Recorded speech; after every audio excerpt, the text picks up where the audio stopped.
In these trying times, you will often see people try to exploit fears or try to manipulate people for political gain or something to that effect, right? Right now, there's a scary story that the Department of Justice is seeking emergency powers to indefinitely detain people because, well, it's an emergency.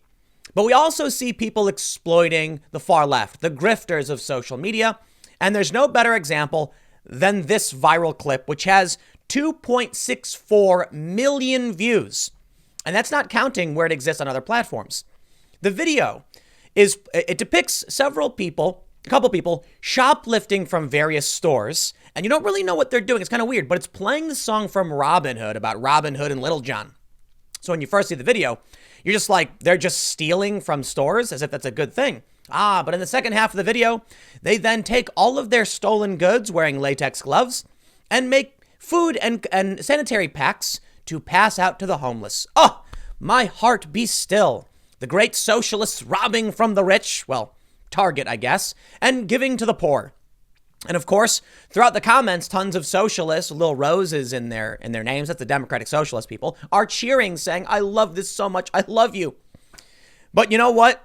Of course, it's too good to be true. As it turns out, the people behind this viral video are the same people behind Bumfights. Yeah, videos showing bums doing stunts, and then they apparently had to pay the bums or something. I'll read into all that. And also, guess what they're doing? Selling merch. $20 t-shirts are available depicting police cars on fire. Man, capitalism always wins. Because even if the socialists believe in this stuff, they fall prey to market forces. Yes, these people who want to see, the police cars on fire will rush to buy the overpriced shirts of the capitalists selling them their socialist propaganda. Now, I will say, this backfires on the capitalists because they then try exploiting the ideology of the far left, and people eat up that propaganda. And we see this in an expose from the infamous Mike.com, which I'll reiterate a little bit maybe at the end of this. But just so you know, there was a leftist social justice website that was one of the fastest growing, was valued at, I think, like $100 million. As it turns out, it was just a couple of young guys who figured out a path to making a ton of money by exploiting social justice rhetoric. But they ended up creating a ton of zealots and contributing to this problem. The capitalists who tried to exploit the system, or who literally did, bred a bunch of socialists who now threaten them. So let's take a look at this. Here's the tweet from Vitalist International. We have already been training for this moment because the skills don't develop overnight. Without #5 demands, this will be all of us. Credits to In Decline Official on Instagram. And here you can see there is a man, and he's grabbing those packs of almond butter and stuffing them in his pants. Now, there's a few important things before we get into who is behind this and how they're probably trying to make money on it. You can see they show police inside the store, which looks like, this one looks like Whole Foods. But there's a few things I want to point out. I believe this video is actually fake. Well, it could be real, and if it is, these people are really, really, really stupid. And even if they did fake it, they're still kind of stupid. Because in many jurisdictions, filming yourself committing a crime, even pretending to, is still a crime. I guess the issue is the police don't want you glorifying crimes. There was a story I tweeted a moment ago where that guy was licking ice cream. Remember that girl who licked ice cream in the Walmart or whatever, and then put it back? Apparently, this caused a trend. Some other guy tried to recreate the viral sensation by licking ice cream as well. And then what he claimed he did, in the video, you see him lick the ice cream, put it back. Then he says he immediately opened the fridge back up, took the ice cream out and bought it, and it was a joke. Guess what? He still got charged for filming the commission of a crime because the company still has to throw everything away. In this video, you can see a couple people, or it looks like, it's a couple people. It's a guy, and a man and a woman, stuffing backpacks with stuff, pouring things in, breaking over a bag of oranges or clementines, throwing the bag away, and then leaving. First, in this scene right here, you can see the side of a police vehicle, which reads Las Vegas Metropolitan. You can then see what looks like some red writing on the side of the building.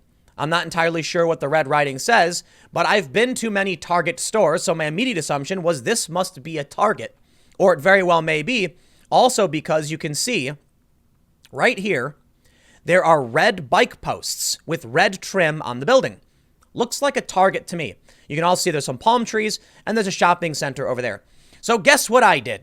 I said, okay, first, let me point out, we have many identifying features of the individual. His keychain, for instance. What's on that keychain? His sweater, the clothes he's wearing, and his backpack, as well as the female wearing black with red nail polish. Really? I mean, these these people don't think, do they? These are identifying features, which will make it very easy for law enforcement to figure out who they are. Then you can see that they're in Las Vegas and they're at a Target. And it took me, I kid you not, like 2 seconds to figure out where they did this. It is the Maryland Parkway, Las Vegas. So this video, in my opinion, is likely a hoax. They probably pretended to steal a bunch of stuff and then put it all back in their cart and went and paid for it because they're filming a marketing stunt. And guess what? It's working. The video's got 2.68 or whatever million views. You're being taken for a ride. But let me just do this. I'm going to take the little man here and I'm going to drop him down in front of this here Target so you can see it looks like this is the Target they were at. Congratulations. So now we know what store they're at. We know what they were wearing. We know what their backpack and their keychain looks like. So if the police really wanted to, they could track these people down in like literally 2 seconds. So you can see I highlighted this tweet for a reason. Oodalally, you are all heroes. Eat the rich. You're falling for a marketing scheme, dude. These people are selling you t-shirts. Look at this. In Decline official. You asked. In Decline delivered. Stay warm t-shirt just dropped online for $19. Black print limited run. Update. Nearly sold out. And then I love how they use, it's the, wait, is that for real? Is that the black emoji fist? These people are just manipulating. It's a manipulation for profit. And guess what? It works. It does. I mean, look, I'm assuming they nearly sold these shirts out. This was 6 weeks ago, so I'm not saying they sold this shirt, but the company sells merch. And it says, in decline, stay warm, and it's a cop car on fire. They're exploiting the far left sentiment to make money. And it works. It really does. Check this out. Over on Reddit, the Complete Anarchy subreddit. I'm not sure if this is a real or fake. I think maybe they're mocking anarchy. You know, I think that's the point. It says, now is the time for solidarity and mutual aid. This very well may be them mocking it. I don't know. But everyone keeps saying praxis. So this person says it has the aesthetic of praxis, but that's about it. It always struck me as performative more than anything else. So I want to make sure it's clear. I'm not familiar with these subreddits, and it could be an ironic subreddit where they're making fun of anarchists, or maybe it just comes up. Maybe they're just so stupid that it looks like they're making fun of anarchy, well, or far left anarchy, I guess. They say in one of the rules, being needlessly rude or excessively argue with other flavors of anarchism, take it to debate anarchism. Okay. Well, you basically have people saying, yes, yeah, do it, yeah, steal stuff. First of all, man, let me tell you something. There's nothing heroic about going to a store and stealing a bunch of products in a time of crisis when people need it. If you want to help out, do some work, make some money, buy the things you need so that the workers can get paid, and then you can give those things to people. Look, I get it. You're stealing from Target, major corporations. They have loss prevention. They factor this into their shrink numbers. So it's not the worst thing in the world. But this, in my opinion, is destructive. It causes problems for society. Destroying something isn't helping anyone. In fact, that's the point. That's one of the anarchists actually says that. Why don't you buy these things so you can minimize the destruction and collateral damage to the workers and then go help the homeless people? That's basically what they do. At the end, you can see them wearing gloves and throwing bags out to homeless people. So, hey, look, man, I get it. You want to help the homeless. They made it an anti-Trump thing, I guess, which is, in my opinion, also kind of stupid. But a lot of people have been pointing this out. Even the r/socialism, 10 hours ago, seeing it reach 4,200 points. When the capitalist state fails its people, the people make do. Bravo, good socialists. Oh, wait, what's that? The people behind this are the people behind Bumfights. Well, wait, that can't be true. Hold on a second. Here's the In Decline Instagram. Here's them saying credit to In Decline. Okay, so we've found now that In Decline gets the credit for this. And what's that?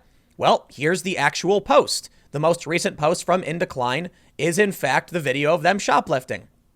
The show must go on, making moves for those who can't. Special thanks to Whole Foods and Target for their generosity in this time of need. At the Sidewalk Project. Okay, so In Decline are the people who made this. Who's In Decline? Well, Wikipedia says In Decline is an American anarchist art collective. Members have said the collective was formed in 2001 and is decentralized with dozens of members in affiliated groups in several U.S. states and a few foreign countries, and have characterized it as an underground movement of activists, musicians, graffiti writers, and photographers.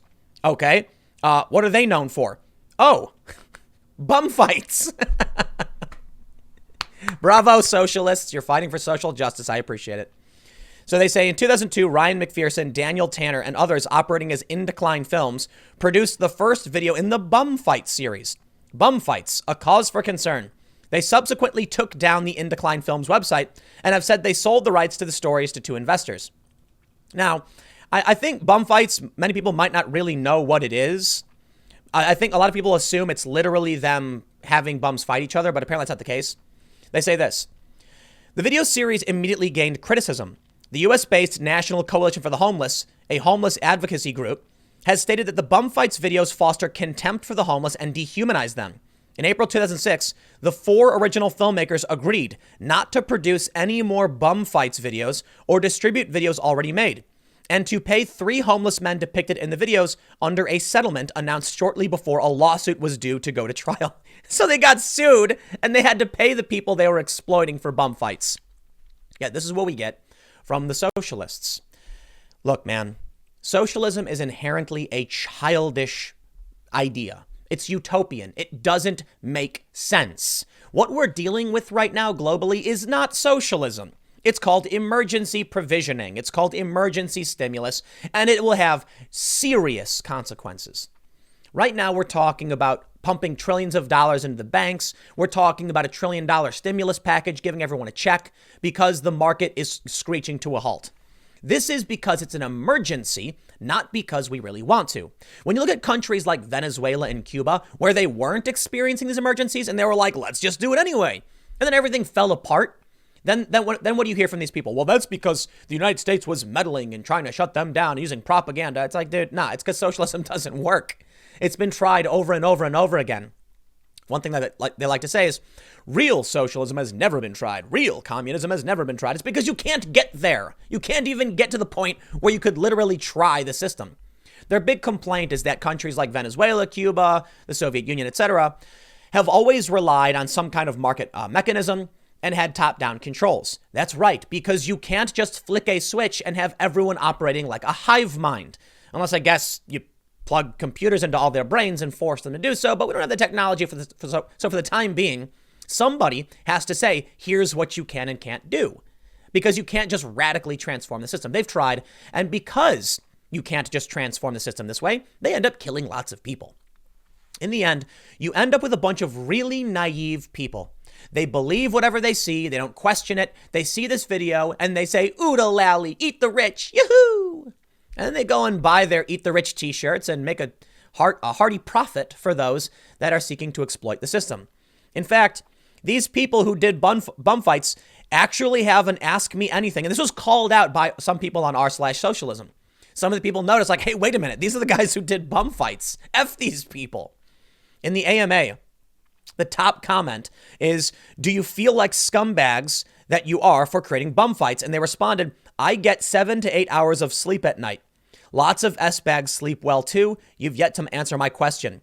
Where's your Wikipedia page? Wow. That's who they're cheering for right now. I have a Wikipedia page and I made bum fights. Is that what you want to be known for? Whatever, man. I mean, look, I guess technically you can call them anarchists, but they're not left-wing anarchists. I don't know what they are. Maybe they're just like Joker anarchists, agents of chaos, and they want to make money to do more of whatever it is they do. I don't know. Look, I'll tell you what, man. Props to them for figuring out how to work the system and turn a profit, I guess. I'm not a fan, but, you know, aside from them doing what is, you know, what they've depicted as illegal, which I'm seriously opposed to, and I think it literally was illegal even if they did fake it, these are people who have found a naive bunch they're exploiting. I'm not a fan of that. But these people are stupid enough to eat it up without investigating, without looking into what's going on, and to cheer for these people. Yet they then come out and claim it's other people that are oppressing them. No, you're being oppressed by the grifter class. These people like Rachel Maddow, for instance. Literally everything Trump does is always wrong. Well, that can't be. Certainly some of the things he does is wrong. Certainly some of them must be good, right? He can be mostly bad or mostly good, but how is it that literally every step of the way, Rachel Maddow only ever says bad things about Trump? And I pointed this out the other day. I'll be the first to admit I mostly have bad things to say about the Democrats, but come on. I actually think that's kind of fair. With Biden, like they chose him. The impeachment was a failure. It was a distraction. The investigations all fizzled out. I criticized them, and well, I got to say, for the most part, I was proven right on all of their failures. But even that being said, I've still praised several Democrats for their work on the coronavirus, for releasing important information that's helped us prepare for it, for calling out big tech. Yeah, they do things right sometimes. Yet you see this. Rachel Maddow, for instance, I did this segment on her the other day. She's just coming out saying everything Trump does is wrong. Don Lemon does the same thing. And then you have these activists realizing that these socialists will eat up anything that panders to them. And I'm sure the same is true for many Trump supporters. We've seen videos pander to them as well. These people are being exploited by a system, and they're sitting there cheering for it. And you know what? You reap what you sow. Because I want to bring up this. It's a really old article. It's 2.5 years old. And I've talked about it a couple times, but it's worth pointing out. How Mike.com exploited social justice for clicks and then abandoned a staff that believed in it. I'm not going to read you the whole thing, but that's basically what they did. They hired a bunch of young social justice activists because they knew these people would naturally be inclined to write far left drivel and socialist nonsense, to rally a bunch of idiots to go to their site, to click their ads and make them money. I was actually told that many of the people running Mike were actually young college libertarians. They were young guys. They were libertarians. In fact, my understanding is the origin of Mike.com actually did have some more right-wing kind of content, and they quickly realized what made them money. And so they started hiring social justice activists. So let me point one more thing out to all of you. Feel free to criticize me all you want. Go in the comments, insult me. I'm one person. I'm one person with an opinion. I don't run a major network. I don't have a massive staff that I'm ordering to have an opinion. Many of these companies and these organizations are seeking to figure out what they can say to make money. Now, there is an interesting parallel between someone like me who has a point of view, a frame of mind, and frequently says similar things, pointed in a certain direction. But there are individuals who organically emerge because they think things. And then there are companies that seek to exploit while not organically emerging. A company that starts out as, mixed bag right-wing content and then quickly realizes they can exploit social justice and socialism and then hires those people that I consider to be grifting and dirty. Or an organization that makes a video like Bumfights and then goes and makes this, Robin Hood video. Yeah, I think that's exploitation. I think they're manipulating people who are too stupid to figure out what's going on. Then you have people like me and other YouTube commentators who just have opinions and make content as we as individuals see it. So there's a big difference. But no, we're not perfect. Everybody can be criticized. But I'll tell you what, while this video goes viral, those of you who have seen this now have a better understanding of what this video really is. And I could be wrong about a lot of the stuff. Maybe they really did steal all this stuff. I think they faked it. I don't think it's real. It's easier to fake a video. And if they're really, selling merch and trying to build a brand, why would they risk going to jail? That being said, filming yourself, even faking a crime in many jurisdictions is illegal. So I'll leave it there. Stick around. Next segment's coming up at 4 p.m. at youtube.com/Timcast, and I will see you all there.